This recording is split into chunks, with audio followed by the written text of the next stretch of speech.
was a right any American had to keep personal matters private. Tuesday afternoon, April 7th, 1992. A reporter from USA Today calls Arthur Ashe's home in New York. They have a tip. Ashe tested positive for HIV. They are running the story. Ashe's first response is a request. Give him 48 hours. He needs time to tell his 6-year-old daughter before she hears it from a stranger. The newspaper says no. They call again and again. Representatives from USA Today spend that entire Tuesday pressing him to confirm what they already believe to be true, while Ashe refuses to give them anything. Not because he's hiding a lie, because he's trying, with less than a day left, to protect the one thing he has managed to protect for almost 4 years, his family's right to hear this from him first, in their own home, on their own terms. He loses that fight before the sun comes up on Wednesday. By morning, Arthur Ashe, 48 years old, the first black man to ever win the U.S. Open, a Wimbledon champion, one of the most respected figures in American sports, is standing in front of a room full of cameras in New York City, about to announce the most private fact of his life. Not because he chose the moment, because a newsroom decided the moment for him. This is the part of the Arthur Ashe story that gets skipped in every highlight reel. Not what he said that day, what was done to him before he ever opened his mouth. Arthur Ashe learned to read before he learned to serve. He was 4 years old when his mother, Mattie, taught him. 3 years later, she was dead. Complications from a surgery, gone before Arthur turned 8. He grew up in Richmond, Virginia, in a house that sat in the middle of an 18-acre segregated playground because his father worked there as caretaker. Blacks-only courts, blacks-only everything in a city that would not let a black child stand on Monument Avenue and look at its statues. He was quiet. He read constantly. He was a straight-A student who happened to be extraordinary with a racket. And the two things, the discipline of the mind and the discipline of the game, were never separate for Arthur Ashe.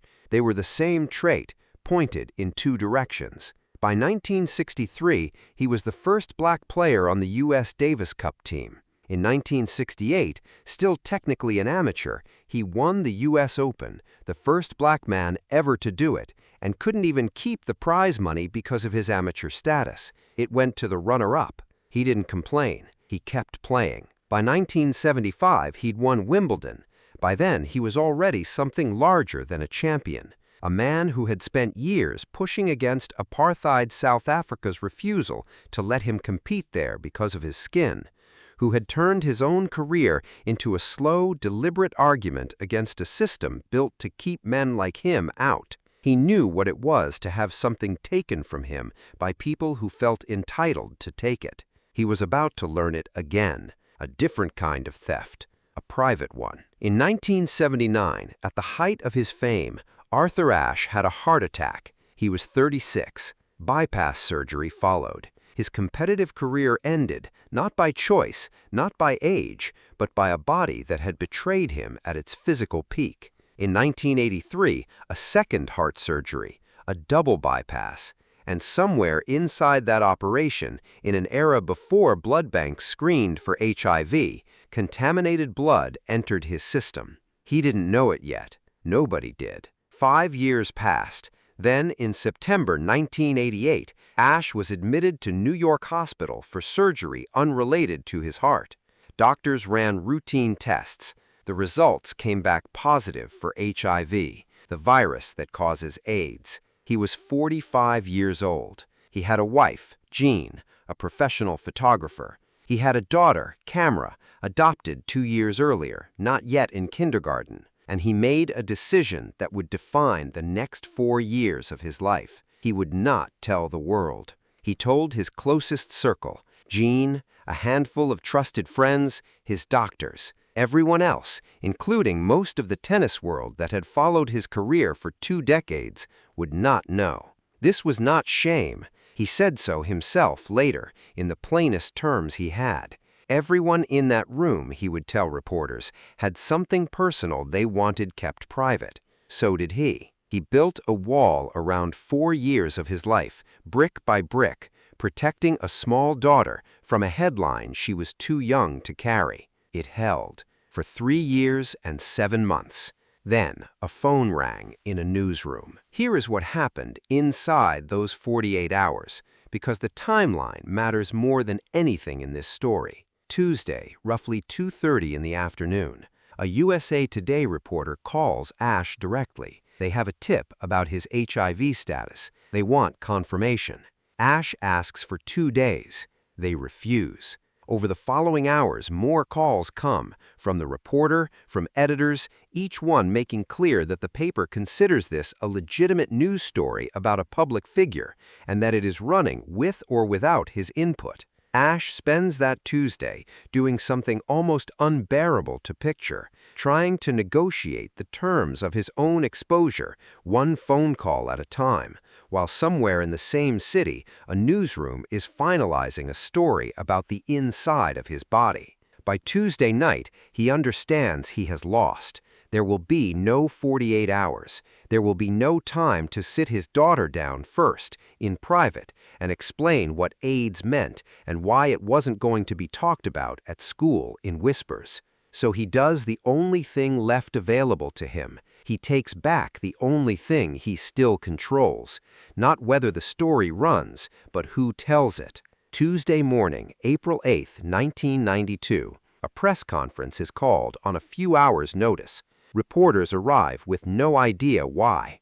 Ashe walks in with Jean beside him. He opens with a small joke about becoming the next manager of the New York Yankees, a flash of the composure that had carried him through every court in the world for 2 decades. Then he reads his statement. The 1988 hospital admission, the positive test, the 1983 transfusion he believed was the source. And near the end, he tries to explain why he waited, that this was a private matter, and he had a right to protect his family the way anyone would. His voice, steady through it all, breaks when he reaches his wife and daughter's names. He cannot finish the sentence. Jean takes the paper from his hands. She reads the rest of the statement herself, standing beside a husband who, for one of the only documented times in his public life, could not hold himself together in front of a room full of strangers.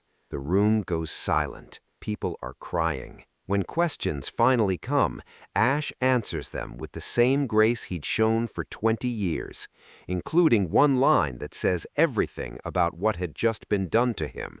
He had been left with no honest choice but to lie if he wanted to protect his privacy, and no one should have to make that choice. USA Today's editor never apologized. When reporters pressed him afterwards, his defense was simple. The story was always going to surface eventually. The only question, in his view, was timing. That defense tells you what this story actually is. Not a scandal about Arthur Ashe, a story about what a newsroom decided it was owed: access to a dying man's private medical history, on their schedule, regardless of what that man was trying to protect. Ashe didn't disappear after that morning. He did something else entirely. Within months, he'd founded the Arthur Ashe Foundation for the Defeat of AIDS. He addressed the United Nations on World AIDS Day. He was named Sports Illustrated Sportsman of the Year. He got arrested outside the White House protesting the treatment of Haitian refugees, because apparently even a terminal diagnosis wasn't going to slow down a man who had spent his whole life refusing to sit still in the face of injustice. He finished a memoir. He called it Days of Grace. He had, in the end, taken the thing that was stolen from him, control over his own story, and spent the last 10 months of his life writing as much of it back as he possibly could. Arthur Ashe died on February 6, 1993, AIDS-related pneumonia. He was 49 years old. He was the first person to lie in state in the Virginia governor's mansion since a Confederate general in 1863, in a state where, as a boy, he wasn't permitted to walk down the street where his own statue now stands. 5,000 people filed past his casket.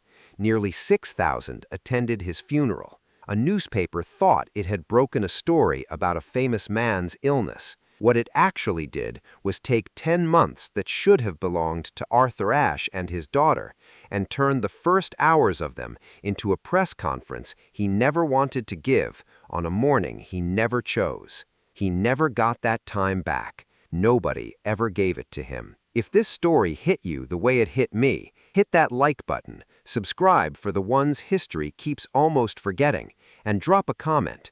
What would you have done in his position with 48 hours and nowhere left to turn?